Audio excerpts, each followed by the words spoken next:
여러분, 안녕하세요. 오늘 들려드릴 이야기는 강원도 춘천에 사시는 60대 후반 최명자 씨의 사연입니다. 최명자 할머니 슬아엔 첫째 아들 건우 씨와 둘째 딸 보람 씨가 있습니다. 최 씨 할머니는 지금 본인 명의의 집 없이 딸 보람 씨의 집에 사위와 함께 살고 있습니다. 불과 1년, 2년 만에 최 씨 할머니 명의로 된 본인 집을 잃고 딸 집에 얹혀 살 수밖에 없는 최 씨 할머니의 기구한 사연 한번 들어주실래요? 최 씨는 몇 년 전 남편을 먼저 하늘에 보내고 그간 홀로 지내왔습니다. 아침에 일어나 집 근처 공원을 산책하고 커피를 마시며 책을 읽는 게 최 씨의 평범한 일상이었어요. 특별히 재밌고 흥미로운 일들이 생기진 않았지만 최 씨는 그런 평범하고 평화로운 일상에 만족을 하며 살고 있었습니다. 혼자 사는 게 외롭다는 생각이 들 때도 있었지만 공원을 산책하며 맞는 따뜻한 햇살과 작은 새들이 즐겁게 지저귀는 소리를 듣고 있으면 그런 외로움도 잠시나마 잊을 수 있었죠. 최 씨는 남편과 결혼을 하고 쭉 한 동네에서 40년 넘게 살아왔기 때문에 공원을 산책하다 보면 오랜만에 만나는 반가운 얼굴들도 만날 수 있었어요. 아들과 딸 모두 결혼도 했고 아들 내외는 손주도 가졌기 때문에 앞으로 최 씨가 눈을 감을 때까지 큰 걱정거리 없이 매일 이런 평화로운 일상을 보낼 수만 있을 줄 알았습니다. 그날도 최 씨는 집 베란다에 놓인 화분에 물을 주고 있었어요. 처음엔 화분 한두 개로 시작했지만 식물을 기르는데 흥미가 생겼고 어느덧 베란다엔 빼곡하게 식물들로 가득 차 있었습니다. 하루하루 자라나는 식물들을 보면 마치 자식들의 어릴 때 모습을 보는 것만 같았어요. 그날도 화분에 물을 주며 아들 건우 씨와 딸 보람 씨가 어렸을 때 추억에 잠겨 있던 최 씨였습니다. 그때였습니다. 아들 건우한테서 한 통의 전화가 왔습니다. 최 씨가 자식들 생각을 하고 있는 걸 어떻게 알았는지 때맞춰 전화가 오는 아들 건우 씨였어요. 엄마, 오늘 저녁에 잠시 시간 좀 낼 수 있으세요? 오늘 저녁에는 선희 이모랑 약속이 있어서 조금 곤란한데 내일은 어때? 중요한 약속이에요. 제가 조금 급해서 그런데 약속 좀 미루시고 저랑 저녁 좀 같이 먹어요. 엄마랑 밥 먹는 게 급할 게 뭐가 있어? 엄마는 언제든지 시간 되니까 다음에 너 시간 괜찮을 때 보면 좋겠는데 당일날 갑자기 약속 취소하는 건 예의가 아니잖니. 아니, 제가 급하게 말씀드릴 게 있어서요. 정말 한시가 급하거든요. 아니면 선희 이모한테는 제가 전화해서 약속 좀 미루라고 말씀드릴 테니까 이따 6시까지 엄마 집 앞으로 갈게요. 왠지 모르게 다급해 보이는 아들 건우 씨의 목소리였습니다. 평소 차분하고 얌전한 성격의 건우 씨가 뭔가에 쫓기듯이 다급해 보이길래 조금씩 걱정이 되는 최 씨였어요. 도대체 무슨 일이길래 미리 약속도 안 잡고 당일날 다급히 보자고 재촉하는지 최 씨의 마음도 초조해지기 시작했습니다. 갑자기 최 씨의 가슴이 쿵쾅쿵쾅 뛰기 시작했습니다. 최 씨도 나이가 들고 아들 건우 씨도 벌써 40이 다 되어 가지만 여전히 최 씨 눈엔 어린아이처럼 보이는 건우 씨였기 때문이에요.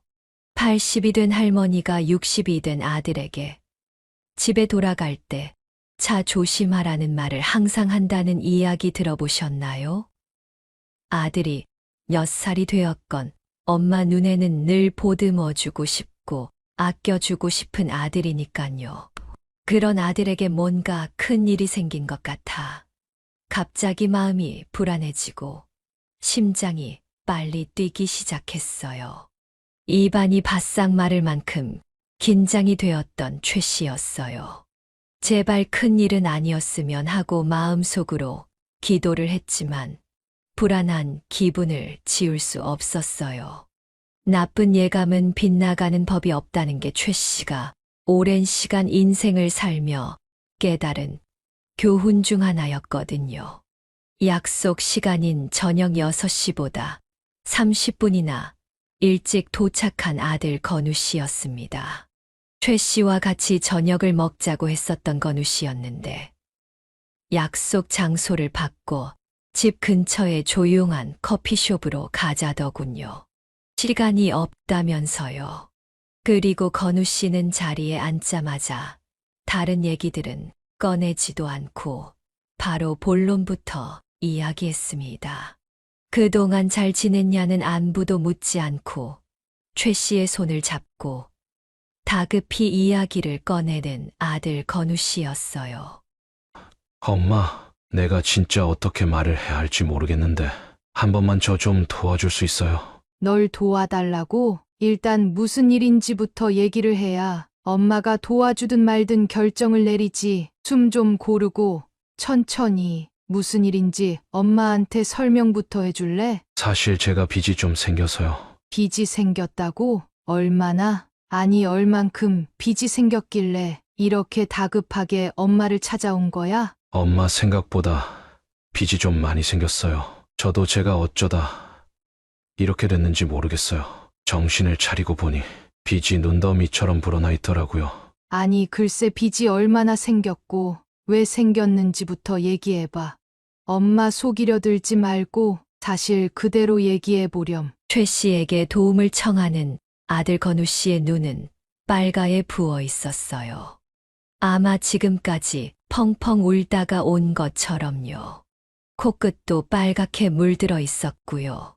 건우 씨는 초조하고 불안한 마음을 숨기지 못하는 듯 다리를 쉴 새 없이 떨고 있었고, 건우 씨도 모르게 손끝은 부들부들 떨리고 있었습니다. 아들의 이런 모습을 보고 있는 최 씨는 하늘이 노래졌습니다. 분명 사소한 일은 아닐 것 같다고 직감했기 때문이에요.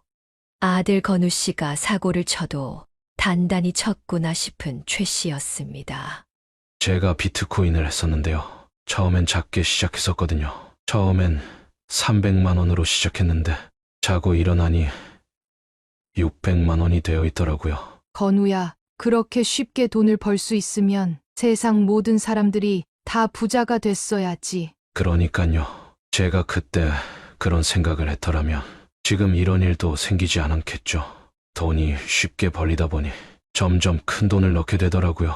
그런데 어느 날부터 점점 가격이 떨어지더니 며칠 사이에 큰 돈을 잃고 말았어요. 그래서 그 손해를 메꾸려고 빚까지 지고 은행 빚으로도 안 돼서 2금융권, 3금융권, 그리고 사채까지 쓰게 됐어요. 본전만 찾고 손을 대려고 했는데 결국 본전도 못 찾고 빚만 산더미처럼 늘어나 버렸어요. 아들 건우 씨의 입에서 나온 충격적인 얘기에 최 씨는 그만 정신을 잃고 말았습니다. 눈앞이 하얘지고 머리가 너무 어지러워 그 자리에 주저앉고 말았어요.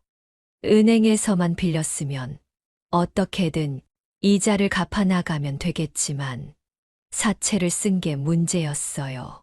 사채업자들은 무슨 수를 써서라도 돈을 받아내려고 할 게 뻔하니까요. 아들이 큰 빚을 졌다는 것도 너무 걱정이 됐지만 사채업자들이 혹시나 아들 몸에 손이라도 댈까 너무 걱정이 됐던 최 씨였습니다. 엄마, 제발 한 번만 도와주세요. 내일 오전까지 돈을 입금만 하면 회사에 찾아온대요. 회사에 찾아와서 난장판을 부릴 거라고 하는데 제발 저 좀 살려주세요. 회사라도 다녀야 나머지 빚을 정리할 수 있을 텐데 회사에서 잘리면 저 정말 죽는 것 말고 다른 방법이 없어요. 아들이 눈물을 흘리며 최 씨의 바짓가랑이를 잡고 매달렸습니다. 몸을 들썩이며 서럽게 우는 아들을 보니 마음이 약해질 수밖에 없는 최 씨였어요.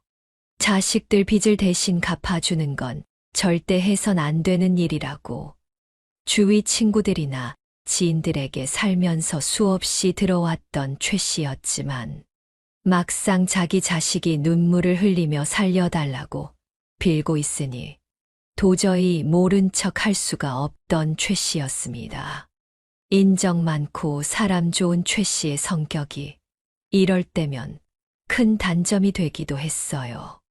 늘 어려운 사람들을 못 본 척하고 지나치지 못했던 최 씨의 성격 탓에 살면서 크고 작은 손해들을 봤던 최 씨였고 지금 이 순간에도 냉정하게 아들의 부탁을 거절하지 못했던 최 씨였습니다. 아들 건우 씨가 최 씨에게 무릎을 꿇고 빌고 있던 그 순간에도 아들 건우 씨의 휴대폰으론 사채업자의 독촉 전화가 오고 있었습니다. 휴대폰에 뜬 번호를 보자마자 한숨을 푹 쉬는 건우 씨의 모습을 보고 최 씨는 눈치를 챌 수 있었죠. 이 사람이 사채업자라는 걸요. 건우야, 엄마가 얼마 정도 도와주면 돼. 은행 빚까진 엄마가 도와줄 형편은 안 되고 사채업자한테 빌린 거라도 정리를 해줄 테니까 얼마 정도 빌렸는지 솔직하게 얘기해봐. 1억 정도예요. 1억 1천만 원. 아마 그 정도 될 거예요. 아니, 사채업자한테 1억이 넘는 돈을 빌렸다는 거야? 너 진짜 제정신이야? 그 사람들이 어떤 사람들인 줄 알고 1억이 넘는 돈을 빌려. 돈은 준비가 됐는지 건우 씨에게 확인 전화를 걸어온 사채업자였어요. 내일 오전 12시까지 돈을 입금하지 않으면 회사에 찾아갈 거라며 건우 씨의 회사 주소를 읊어대고 있었죠.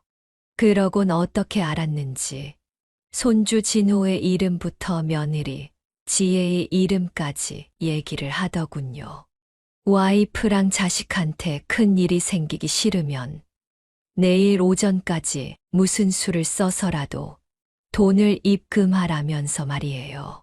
아들 건우 씨의 전화기 너머로 들리는 사채업자의 목소리에 큰 두려움을 느끼기 시작한 최 씨였어요. 아들 건우 씨를 살리려면 일단 잘잘못은 나중에 따지고 급한 불부터 꺼야겠다고 생각한 최 씨였습니다. 하지만 최 씨에겐 아들 건우 씨의 빚을 갚아줄 돈이 없었어요.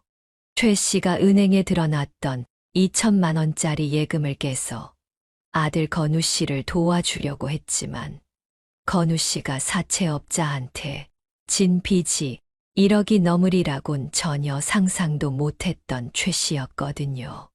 엄마 저 진짜 반성도 많이 하고 있고 앞으론 다시는 이런 일 만들지 않을 거라고 약속드릴 수 있어요. 그러니까 저 한 번만 도와주세요.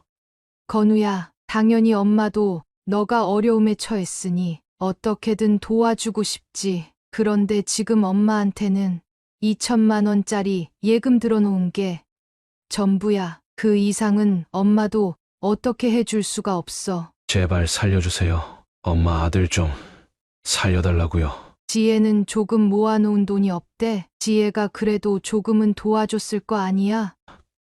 아니요.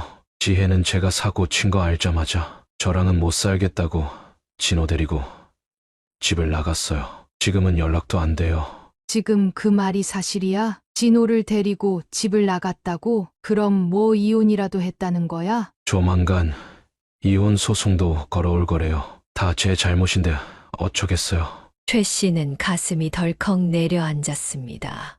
최 씨가 정말 사랑하는 손자 진호마저 앞으로 못 보게 되는 게 아닌가 하는 걱정이 들었죠. 절대 그런 일만큼은 일어나선 안 된다고 생각했던 최 씨였습니다. 가지고 있던 예금 2천만 원만 아들 건우 씨에게 줄 생각이었지만 손자 진호 생각에 판단이 흐려지고만 최 씨였어요. 최 씨는 아들 건우 씨의 휴대폰을 뺏어 사채업자에게 직접 전화를 걸었습니다. 분명 조금 전까진 사채업자의 목소리만 들어도 몸이 떨리고 숨이 가빠질 만큼 무서웠지만 손주 진호를 다시 건우 집에 데리고 와야 한다는 생각에 자신도 모르게 큰 용기가 생겼습니다. 그리고 사채업자에게 딱 일주일 정도만 시간을 더 달라고 했습니다. 1억이란 돈을 어떻게든 마련해 올 테니 자식을 위하는 엄마의 마음을 이해하고 일주일만 더 기다려 달라고 했죠. 그랬더니 사채업자가 이러더군요. 어머니께서 직접 전화를 걸어 돈을 갚아주겠다고 하니 그러면 일주일 정도는 더 기다려 줄 수 있다고요. 그 얘기를 듣고 조금은 마음이 놓였던 최 씨였지만 사채업자는 더 놀라운 이야기를 꺼냈습니다. 건우 씨가 빌려간 원금만 1억 1천이고 지금까지 이자를 합치면 2억이 넘는다는 얘기였죠. 세상에 이렇게 이자가 센 경우가 어딨냐고 불법을 저지르고 뭐가 그렇게 당당하냐 용기를 내서 따졌던 최 씨였지만 사채업자의 말에 입을 다물 수밖에 없었어요. 본인이 억지로 건우 씨한테 돈을 빌리라 한 것도 아니고 이자가 센 걸 알고도 건우 씨가 스스로 자기들을 찾아온 게 아니냐는 말이었죠.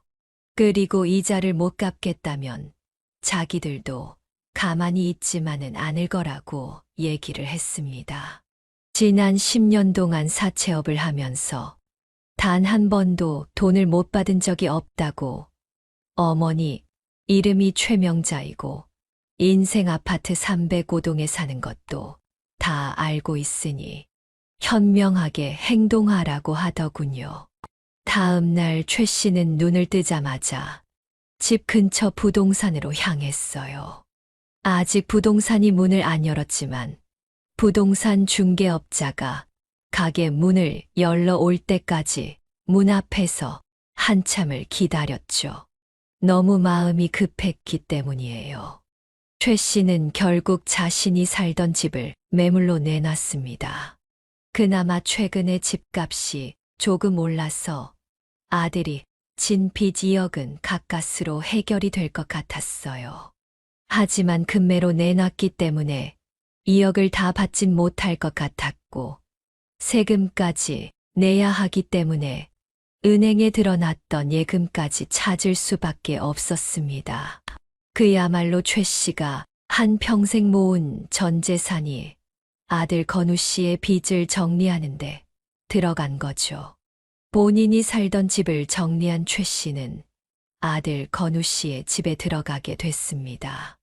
며느리 지혜가 손주 진호를 데리고 친정에 들어갔기 때문에 남은 방 하나를 최 씨가 쓰게 됐어요.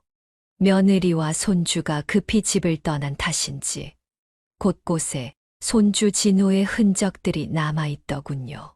진호가 가지고 놀던 장난감과 진호의 옷가지들, 그리고 진호가 뜯어놓고 다 먹지도 못한 과자들이 널브러져 있었어요. 그만 눈물이 왈칵 쏟아진 최 씨였습니다. 그리고 망가질 대로 망가져버린 아들 내외의 생활을 어떻게든 제자리로 돌려놓고 싶다는 목표가 생긴 최 씨였죠.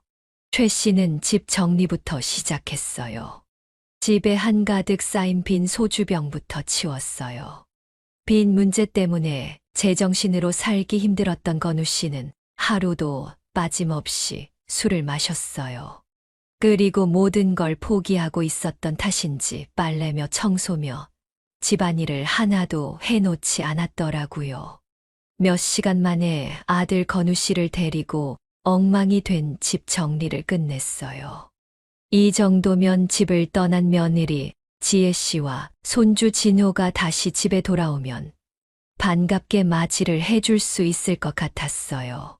월요일 아침 건우 씨는 아침 일찍 회사에 출근을 했고 집에 혼자 남은 최 씨는 며느리 지혜 씨에게 전화를 걸었습니다. 일단 급한 불은 껐으니 다시 집에 돌아오면 안 되겠냐? 부탁을 하려고 했죠. 손주 진호가 이혼 가정에서 잘하는 일만큼은 없어야 되지 않겠냐며 자존심을 다 숙이고 어떻게든 부탁을 할 생각이었어요. 혹시 전화를 받지 않으면 어떡하나 걱정이 됐던 최 씨였지만 다행히 며느리 지혜 씨는 최 씨의 전화를 받았습니다. 지혜야, 엄마야. 이게 어떻게 된 일인지 내가 건우 엄마로서 너한테 뭐라고 할 말이 없구나. 정말 미안하다. 자식을 잘못 키운 내 죄야. 어머니 죄송하지만 더는 건우 씨랑 같이 못 살겠어요. 어머니께서 다른 시어머니들과 달리 저한테 정말 잘해주신 거 아직도 감사하게 생각해요. 하지만 이건 저랑 건우 씨 사이의 문제예요. 건우 씨한테 지금 빚이 얼마 있는지 아세요?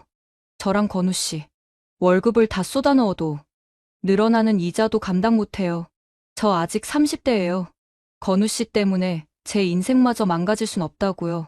지혜야, 이 엄마가 정말 미안해. 이 엄마가 건우 대신 너 앞에서 무릎이라도 꿇고 사과를 할 테니 제발 진호 데리고 다시 집에 들어오면 안 되겠니? 그리고 엄마가 급한 대로 건우 빚도 갚아줬어. 나머지 빚은 너희 둘이 열심히 돈 벌면서 몇 년만 고생하면 갚을 수 있으니 이번 한 번만 우리 아들 좀 용서해줘. 어머니께서 빚을 갚아주셨다고요? 얼마 정도나요? 최 씨는 지금껏 있었던 일을 사실대로 며느리 지혜 씨에게 털어놨습니다.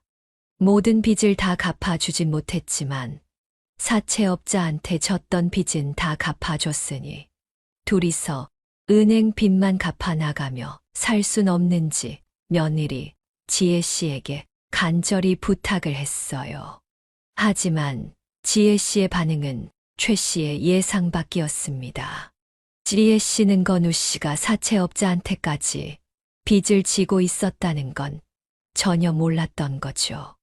2억 가까이 되는 은행빚만 있는 줄 알았는데 사채업자한테까지 돈을 빌렸다는 건 전혀 몰랐던 지혜 씨는 오히려 더 큰 충격을 받았습니다. 건우 씨와 이혼을 하겠다는 지혜 씨의 마음이 더 굳어진 거죠.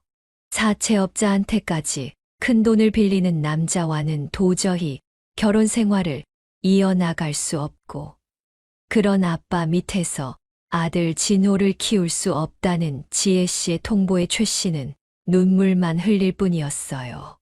최 씨도 더 이상은 며느리 지혜 씨를 설득할 수 없었어요. 손주 진호를 너무나도 보고 싶은 최 씨였지만 최 씨도 며느리 지혜 씨의 입장이 이해가 됐거든요. 모든 건 아들 건우 씨의 잘못이니 무작정 아들을 용서해주고 집에 와서 다시 아들과 살아달라는 말을 꺼내기 힘든 최 씨였습니다. 그러던 어느 날이었습니다. 아들 건우 씨가 술에 잔뜩 취해 밤 늦게 집에 들어왔습니다. 최 씨가 본인 집을 팔고 아들 건우 씨의 사채 빚을 정리해 줄 때 둘이 약속했던 게 있었거든요. 앞으로 어떻게든 열심히 살고 돈을 아껴서 하루빨리 남은 은행 빚들을 정리하자고 약속을 했었고 다시는 술을 입에 대지 않겠다고 약속했었는데 그런 약속을 무참히 깨버린 건우 씨였습니다. 몸에서 술 냄새가 진동을 해서 아들 건우 씨 근처에 있기도 힘든 최 씨였어요. 최 씨도 사람입니다. 아들 건우 씨의 엄마이기 전에 최 씨도 사람인데 인내심의 한계를 느낀 최 씨였어요. 본인이 그만큼 희생해서 아들을 도와줬는데 본인과의 약속을 한낱 종이장 취급하는 아들에게 화가 단단히 난 최 씨였습니다. 건우야, 너 엄마하고 한 약속 벌써 잊었어? 빚 다 갚기 전까진 술 안 마시고 정신 차리고 살기로 했잖아. 도대체 얼마나 마시고 들어왔길래 집에 술 냄새가 진동을 하니? 에휴, 엄마! 도저히 술 안 마시곤 살 수가 없어요. 제가 얼마나 힘든 줄 아세요? 와이프랑 자식도 절 떠나버리고 월급 받으면 그대로 은행 이자로 들어간다고요. 제 마음 모르시면 그냥 조용히 하세요. 살던 집까지 팔아서 널 도와준 엄마한테 어떻게 그렇게 말할 수가 있어? 네가 가만히 잘 살고 있었는데 은행에서 돈을 가져가는 거야? 네가 돈을 빌렸으니까 이자를 가져가는 거잖아. 뭘 잘했다고 엄마한테 성질을 내는 거니? 그렇게 잔소리만 하실 거면 제 집에서 나가세요. 앞으로 제 인생은 제가 알아서 살 테니 더 이상 간섭하지 마시라고요. 저도 나이가 40이에요. 언제까지 엄마 잔소리 듣고 살기는 싫다고요. 집에서 나가라고? 엄마가 살던 집까지 팔고 널 도와줬더니 엄마한테 집에서 나가라고? 그럼 이 엄마는 어디로 가라는 말이니? 길에서 노숙이라도 하라는 말이야? 애초에 널 안 도와줬으면 네 집에서 빌부터 살 일도 없을 텐데 널 도와준 엄마한테 어떻게 그런 말을 할 수가 있어? 절 도와주고 싶으니까 도와준 거 아니세요? 제가 엄마 돈을 강제로 뺏은 것도 아니잖아요. 그리고 저 다음 주면 다른 곳으로 이사 간다고요. 이사 가면 엄마도 데리고 가야지. 엄마가 이 나이 먹고 주중에 10원짜리 하나 없는데 어디 갈 데가 있다고 그래? 설마 엄마 버리고 너 혼자 이사 갈 생각은 아니지? 엄마 모시고 가고 싶어도 데리고 갈 수가 없어요. 이 집에 넣어놓은 전세보증금 타서 빚 갚는데 보태 쓰고 원룸에 들어갈 거예요. 그 좁디 좁은 원룸까지 절 따라오실 생각이세요? 건우 씨가 뻔뻔하게 태도를 바꾸는 걸 보고 아차 싶었던 최 씨였지만 이미 늦고 말았습니다. 좋은 마음으로 전 재산을 털어 아들을 도와줬지만 믿는 도끼에 제대로 발등을 찍히고 말았죠.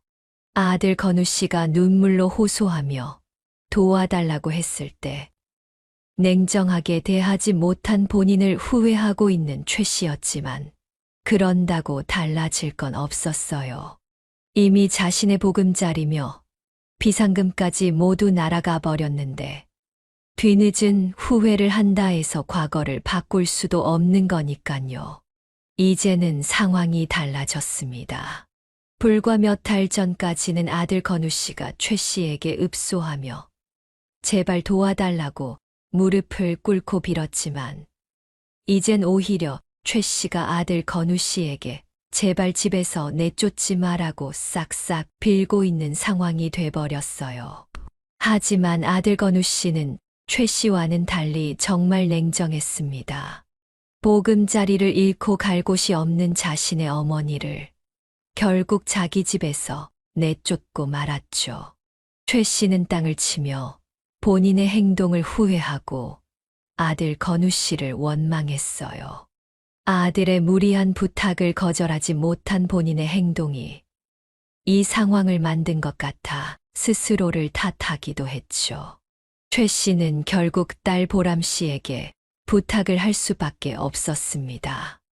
딸 보람 씨가 혼자 자취를 하고 있었다면 신세 좀 지자는 부탁을 입 밖으로 꺼내기 한결 수월했겠지만 사위와 결혼한 지 얼마 안 된 신혼집에 들어가는 건 정말 죽는 것보다 싫었거든요. 하지만 최 씨는 정말 갈 곳이 없었어요. 아들 집에서 쫓겨난 그날, 당장 그날 밤을 보내는 것부터 문제였거든요.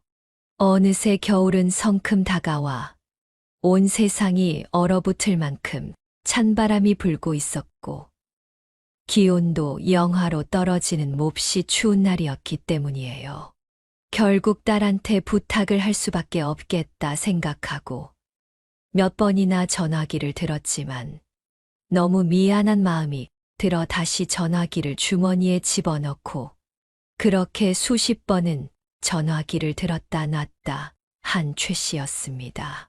얇은 옷만 입고 한겨울 저녁에 길을 배회하던 최 씨의 손끝과 발끝은 꽁꽁 얼어붙었고 코와 귀는 당장이라도 떨어질 것처럼 추위에 아려왔습니다. 결국 딸 보람 씨에게 부탁을 할 수밖에 없었어요.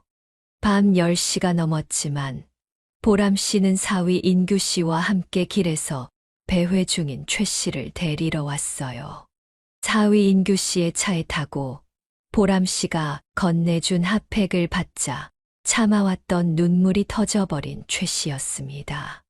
나이가 70이 다 돼가는데 어디 발붙일 보금자리 하나 없는 본인의 신세가 너무 처량했기 때문이에요. 그리고 자신의 아들이 본인을 배신하고 버렸다는 생각에 흐르는 눈물을 주체할 수 없었던 최 씨였죠. 최 씨는 딸 보람 씨의 집에 도착해 그동안 있었던 모든 일들을 얘기했어요. 사실 보람 씨한테는 숨기고 있었던 사실이 많았거든요. 아들 건우 씨가 본인을 모시고 살고 싶다고 해서 건우 씨 집에 들어간 줄로만 알고 있던 보람 씨였습니다. 아니, 엄마 집까지 팔아서 오빠 빚을 갚아주면 어떡해? 엄마가 갚아준다고 해서 오빠가 더 빚을 안 질 것 같아? 걔 벌은 남 못 준다고. 저런 사람들은 절대 안 변해. 건우가 펑펑 울면서 한 번만 살려달라고 하는데 엄마가 돼서 그걸 어떻게 모른 척 하겠니? 너도 다음에 자식 낳아보면 알 거야. 엄마가 왜 그런 행동을 할 수밖에 없었는지. 그래도 그렇지. 도와주더라도 엄마가 살 집까지 팔면 어떡해. 진짜 김건우. 내가 가만두지 않을 거야. 뺏어 먹을 게 없어서 엄마 집까지 뺏어먹는다고? 뭐 이런 인간이 다 있어 진짜. 딸 보람 씨가 가만두지 않겠다며 건우 씨를 잡으러 가겠다고 했지만 최 씨의 연락은 물론 보람 씨의 연락도 받지 않는 건우 씨였습니다. 다행히 딸 보람 씨와 사위 인규 씨는 선한 인품을 가진 사람들이었어요. 최 씨가 처한 상황을 잘 이해해 주었고 혹시 최 씨가 불편해하진 않을까 늘 최 씨를 배려하고 먼저 생각해준 딸 내외였습니다. 앞으로 한 가족처럼 지내면 되니 절대 불편해하지 말라며 최 씨를 편하게 만들어주려고 했던 부부였죠. 하지만 딸 내외가 아무리 최 씨를 따뜻하게 대해주고 편하게 만들어주려 노력한다고 한들 최 씨의 마음은 늘 불편했습니다. 날 신혼집에 얹혀 산다는 건 절대 편하게 마음 먹을래야 그럴 수 없는 게 현실이니까요. 마냥 언제까지 신세만 질 순 없다고 생각한 최 씨는 일자리를 구해보려고 했습니다. 작은 단칸방이라도 구해서 하루빨리 독립을 해야겠다 싶었거든요. 하지만 나이 많은 최 씨를 받아주는 곳은 없었어요. 어딜 가든 늘 나이가 걸림돌이 되는 최 씨였고 그럴 때마다 큰 좌절감만 맛본 최 씨였습니다. 일자리를 구하지 못해 전전긍긍하던 최 씨에게 드디어 일을 할 수 있는 기회가 생겼어요. 구청에서 만든 노인 일자리 프로그램에 참여했고 작은 돈이지만 매달 조금씩 저축을 해나갈 수 있었죠. 그리고 같이 일하는 분들도 다들 최 씨와 비슷한 나이대였기 때문에 눈치도 덜 보고 마음 편하게 일할 수 있었습니다. 적은 돈이지만 이만한 일자리가 없다고 생각한 최 씨였어요. 앞으로 2달 정도만 돈을 더 모으면 단칸방을 구할 보증금은 마련할 수 있다는 생각에 그날도 기운을 내 출근을 하고 있던 최 씨였습니다. 그때 최 씨에게 한 통의 전화가 걸려왔습니다. 걸려온 전화번호를 확인한 최 씨는 다시금 큰 두려움에 휩싸이게 됐습니다. 더 이상 엮이고 싶지 않았던 사람에게 전화가 왔던 거죠. 바로 사채업자 박 씨였습니다. 그동안 잘 지내셨어요? 제가 연락을 안 드리고 싶어도 안 드릴 수가 없어요. 아들 김건우 씨가 또 저한테 돈을 빌려놓곤 잠적을 해버렸거든요. 건우 일은 건우 일이니 저한테 연락 안 하셨으면 좋겠어요. 저는 도와줄 만큼 도와줬고 이젠 건우를 도와줄 형편도 안 되거든요. 건우 씨 일은 건우 씨 일이 맞긴 한데 어머니 일이기도 하죠. 건우 씨가 돈을 못 갚으면 저희가 어머니한테라도 돈을 받아야 하지 않겠어요? 지금 따님 집에 같이 사시는 것 같은데 저희가 꼭 찾아가서 돈을 받아야겠어요? 그러니까 저희가 좋게 말할 때 건우 씨가 빌려간 돈 내놓으세요. 아무런 상관이 없는 딸 집까지 찾아온다니. 너무 무서워서 몸이 벌벌 떨린 최 씨였어요. 출근을 해서도 도저히 손에 일이 잡히지 않았고 머릿속엔 온통 딸한테 피해를 끼치게 될까 걱정만 했던 최 씨였습니다. 결국 그날 조퇴를 하고 집에 일찍 들어왔어요. 사실 혼자 끙끙 앓고 있다고 해서 해결할 방법이 생기는 것도 아니었죠. 정말 더 이상은 아들 빚을 정리해 줄 여력이 없었거든요. 단칸 방이라도 구하려고 몇 달간 모아둔 보증금 300만 원이 최 씨가 가진 전부였으니까요. 그날 저녁 최 씨는 결국 딸 보람 씨에게 그날 있었던 일을 털어놨습니다.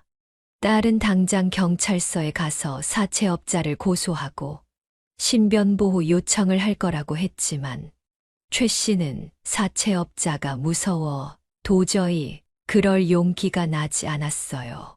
하지만 그렇다고 사채업자한테 아들 건우의 빚을 대신 갚아줄 형편도 안 됐고 딸 보람 씨한테 아들 건우 씨의 빚을 대신 정리해달라는 말은 더더욱 꺼낼 수가 없었죠.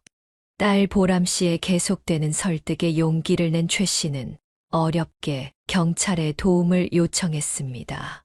하지만 사채업자 박 씨는 대포폰을 사용하고 있어 경찰 쪽에서도 수사에 난항을 겪고 있었어요. 경찰 쪽에선 자신들이 사채업자 박 씨를 검거할 수 있도록 최 씨에게 도움을 요청했습니다. 일단 아들 건우 씨의 빚을 갚아준다 말을 하고 사채업자와 약속을 잡으라고 부탁을 한 거죠. 며칠 뒤 최 씨와 사채업자 박 씨가 만나기로 한 날이 다가왔습니다. 도심 외곽에 있는 조용한 공원, 주차장에서 만나기로 했죠. 최 씨가 건네준 가방에 들어있는 현금을 확인한 사채업자 박 씨는 그대로 자리를 뜨려고 했고, 그 순간 숨어있던 경찰이 박 씨를 검거하는데 성공했습니다. 경찰에 끌려가는 그 순간에도 최 씨를 가만두지 않겠다며 협박을 하는 사채업자였죠. 공포감에 몸을 떨고 있는 최 씨를 딸 보람 씨가 조용히 안아줬습니다. 그때였어요. 갑자기 보람 씨가 경찰에 끌려가던 박 씨에게 달려들더군요. 경찰도 깜짝 놀라 보람 씨와 박 씨를 떼어놓았는데 보람 씨가 끝까지 박 씨의 얼굴을 확인했습니다. 그리고 보람 씨의 입에서 정말 믿지 못할 이야기가 나왔어요. 바로 사채업자 박 씨가 건우 씨의 가장 절친한 친구 중 한 명인 박치승 씨라는 이야기였죠. 경찰들도 깜짝 놀라 보람 씨에게 사채업자 박 씨가 건우 씨의 친구가 맞는지 되물어봤고, 보람 씨는 틀림없이 박치승이 맞다며 분노하고 있었습니다. 야, 박칠승! 내가 너 못 살아볼 줄 알았어? 너 어렸을 때 맨날 우리 오빠랑 붙어 다녔던 박칠승 맞잖아. 왜 말이 없어? 입이 있으면 뭐라고 말이라도 해봐. 사채업자 박 씨는 그 말을 듣고 아무런 이야기도 하지 못한 채 고개만 푹 숙이고 있었습니다. 최 씨는 그제서야 어렴풋이 박 씨 어렸을 때 모습이 떠올랐어요. 벌써 20년도 더 전이라 희미한 기억 속에만 있는 아들 친구의 얼굴이지만 조금씩 박 씨의 얼굴 위로 어렸을 때의 모습이 겹쳐 보이기 시작했어요. 뭔가 수상함을 느낀 경찰은 최 씨에게 한 가지 부탁을 했습니다. 아들 건우 씨가 최 씨를 속인 것 같으니 아들 건우 씨를 현장으로 불러내 줄 수 있냐는 부탁이었죠. 그래도 자기 아들이라 경찰에 넘기는 게 맞는지 한참을 고민하다 최 씨는 결국 아들 건우 씨의 휴대폰으로 문자를 남겼어요. 너가 또 빚을 진 게 있다고 하길래 엄마가 이번에도 해결해줬다는 문자였죠. 그리고 엄마가 보증금으로 쓰려고 모아둔 돈이 있는데 형편이 좋아질 때까지 이 돈을 좀 쓰고 있으라고 하니 그동안 전화 한 번 받지 않던 건우 씨가 곧장 전화를 걸어오더군요. 최 씨는 아무런 사실도 모르는 척 최대한 긴장하지 않고 담담하게 이야기를 이어나갔어요. 건우야, 너가 또 돈을 빌렸다고 사채업자한테 전화가 와서 엄마가 일단 비상금 모아놓은 걸로 해결해줬어. 제발 부탁이니 또 사고 치지 말고 조용히 빚진 거 갚으면서 살았으면 좋겠구나. 엄마 정말 감사해요. 사채업자가 엄마한테까지 전화를 했나 보네요. 이제 진짜 그런 전화 안 오도록 착실하게 살게요. 고마워요. 아, 그리고 엄마가 보증금으로 쓰려고 모아놓은 돈이 있는데 이 돈으로 먹고 싶은 거라도 좀 사 먹어. 밥 굶지 말고. 얼마 정도 있으신데요? 뭐 먼저 돈 주신다고 이야기하시니까 제가 거절은 안 할게요. 제 계좌번호 아시죠? 거기로 좀 보내주세요. 아니, 그래도 엄마가 빚도 또 정리해주고 용돈으로 500만 원 정도 준다는데 오랜만에 아들 얼굴 보면서 같이 밥이나 한번 먹으면 안 될까? 만약 그것도 싫다고 하면 엄마도 너한테 용돈을 챙겨주고 싶진 않아. 그때까진 사채업자 박 씨가 경찰에 체포됐다는 사실을 전혀 눈치도 못 채고 있던 아들 건우 씨였습니다. 최 씨가 사채업자한테 돈을 건네줬고 용돈으로 쓰라고 500만 원 되는 돈을 준다고 하니 단숨에 달려온 건우 씨였어요. 건우 씨의 친구 사채업자 박 씨도 모든 걸 단념한 채 경찰에 협조를 하고 있었거든요. 무사히 돈을 받았고 수고비를 떼고 돈을 보내겠다고 건우 씨에게 문자를 보냈던 박 씨였어요. 그날 사채업자 박 씨와 건우 씨까지 하루 만에 모두 경찰에 검거되었습니다. 그리고 경찰 수사가 이어지자 놀라운 사실이 드러났어요. 경찰의 예상대로 아들 건우 씨와 사채업자 박 씨는 처음부터 한패였던 거죠. 그리고 박 씨는 사실 사채업자도 아니었고 최 씨의 돈을 같이 가로채자는 건우 씨의 제안에 솔깃해 같이 범행을 저질렀던 거였죠. 애초부터 건우 씨는 은행에도 돈을 빌린 적도 없었고 자칭 사채업자라는 친구 박 씨에게도 당연히 돈을 빌린 적이 없었죠. 전세 보증금까지 빼서 빚을 갚는데 사용하겠다던 건우 씨는 알고 보니 훨씬 더 좋은 집으로 이사를 가서 며느리 지혜와 호의호식하고 있었습니다. 며느리 지혜 씨까지 모두 작정하고 최 씨의 돈을 뺏으려 든 거죠. 그리고 더 놀라운 사실이 한 가지 드러났습니다. 사돈네도 똑같이 며느리 지혜 씨한테 당했던 거였어요. 이번엔 건우 씨가 아닌 지혜 씨가 사채 빚을 졌다고 사돈네를 속였고 사돈네도 거액의 돈을 박 씨 명의의 계좌로 입금을 했던 사실이 드러났어요. 건우 씨가 큰 빚을 지고 결혼 생활이 파토나게 생겼는데 사돈 댁에서 아무런 말이 없길래 너무 의아했던 최 씨는 그제서야 모든 상황이 이해되기 시작했습니다. 사채업자라고 속이며 최 씨와 최 씨의 사돈에게 돈을 받아낸 박치승 씨는 건우 씨와 지혜 씨로부터 총 금액의 30%를 수고비로 받았다고 해요. 도주의 우려가 있다고 판단한 경찰은 건우 씨와 지혜 씨에게 구속영장을 청구했고 건우 씨는 마지막으로 어머니 최 씨에게 한 번만 전화를 할 수 있게 해달라 부탁을 했다고 합니다. 엄마 진짜 제가 죽을 죄를 지었어요. 평생 사죄하는 마음으로 살아갈 테니 한 번만 용서해 주세요. 엄마도 아들이 감옥에 가는 건 원하지 않으시잖아요. 제가 앞으로 평생 죄인된 마음으로 엄마한테 더 잘하고 조금씩 마음속의 빚을 갚아 나갈 테니 제발 합의 좀 해주세요. 제발 부탁이에요. 건우야, 무슨 낯짝으로 엄마한테 합의를 해달라는 거니? 그런 천벌받을 짓을 해놓고 하늘이 두렵지도 않아? 난 너 같은 아들이랑 지혜 같은 며느리 둔 적 없으니 다시는 연락하지 마. 그리고 꼭 죄값을 받아서 사람이 됐으면 한다. 엄마 그러면 진호는요? 엄마 손주 진호는 어떡해요? 저랑 지혜랑 감옥에 가게 되면 혼자 남게 되는 진호는 어떡하냐고요? 진호가 부모 없이 혼자 크길 바라세요. 진짜 그러길 원하시냐고요? 사람이 죄를 지었으면 벌을 받는 게 인지상정이라 생각하는 최 씨였습니다. 최 씨라고 아들을 사랑하는 마음이 없었을까요?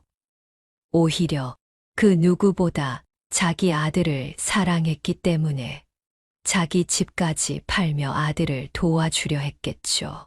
하지만 지금 최 씨는 꼭 아들을 엄벌해달라고 경찰에 부탁까지 했습니다. 만약 이번에 합의를 해주고 아들 건우 씨를 그냥 용서해준다면 여전히 정신을 못 차리고 망나니처럼 살 거라 확신을 했기 때문이죠. 아들의 저 못된 버릇과 성품을 고치려면 이번 기회에 확실하게 법의 심판을 받아야 한다고 생각하는 최 씨입니다. 저에게 사연을 제보하며 최 씨가 여러분들께 꼭 당부하고 싶은 말이 있다고 합니다. 살면서 자식이 도와달라고 한다 해서 이유 막론하고 도와주다간 최 씨 본인처럼 큰 코 다치게 되니 신중에 신중을 기해야 한다더군요. 무슨 이유에서 도와달라고 하는지 잘 들어보고 절대 자식이 진 빚을 대신 갚아주려 해서도 안 되고 더더욱 자신이 살고 있는 집을 팔면서까지 자식을 도와줘선 안 된다며 뼈저리게 후회를 하고 있다고 합니다. 자신이 죽을 때까지 먹고 살 돈은 늘 수중에 갖고 있어야 하고 그 이상으로 자식을 도와주려다 땅을 치고 후회하는 본인 같은 사람들이 더는 생기지 않았으면 한다고 합니다. 최 씨 본인도 자기가 정말 사랑하는 아들이 자신에게 거짓말까지 쳐가며 돈을 가져가리라곤 상상도 못했다고 하네요. 지금까지 사연 많은 최 씨의 이야기를 들어주신 여러분들께 감사드립니다. 모두 댓글로 최 씨 할머니에게 위로가 될 수 있는 따뜻한 한마디 부탁드리며 구독과 좋아요도 부탁드립니다. 감사합니다.